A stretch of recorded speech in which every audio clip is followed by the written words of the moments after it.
your success even before champion was on the rise. Your stock's still rising. And even with your current success, for example, this weekend's a big weekend for wrestling fans. So what is it like to compete in Vegas on this big weekend? I mean, it's huge. Vegas is a great market for TNA wrestling. Personally, like I've got history here. Like I won my first championship in TNA in Vegas in 2022. That was a really hard time to come back from having to go home, being signed to Ring of Honor, having everybody gets let go. I'm sent back home, and to be clear, like Ring of Honor, they actually paid my salary for a long time after I was in the United States.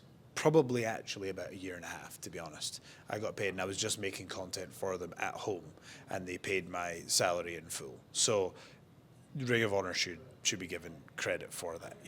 I have my house because of Ring of Honor, right? But what I mean is in terms of buzz coming back, being in the UK, having only a couple of promotions that would consider using me at the time, to build from that to getting signed to TNA to becoming champion. For one thing that stands out with me with your success recently is like your Royal Rumble appearance. So what was that like to kind of get the call to say, "Hey, I'm going to be competing in the Royal Rumble"?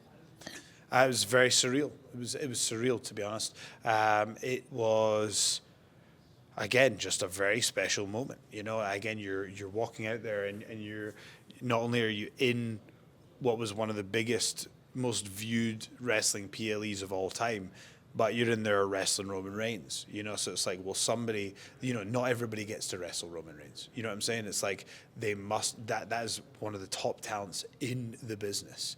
So it's like, there must be a degree of faith that I'm going to be able to get the job done.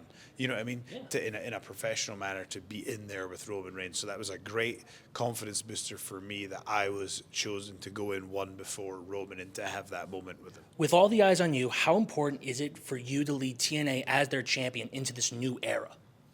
It's extremely important. When you're the champion, you have a lot of additional responsibilities. Like, I mean, for example, today we have a 12-hour media day today. 12 hours.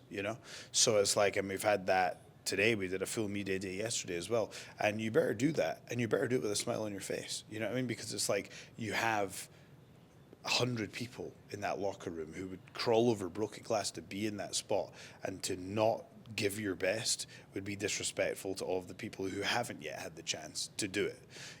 When I've been saying this, your title reign can be defined by different things, and for me, I want my title reign to be defined by big business for TNA. When people think about Joe Hendry as the world champion and the Hardys as the tag champs, I want people to look at that phase in TNA wrestling and go, that they really stepped things up there.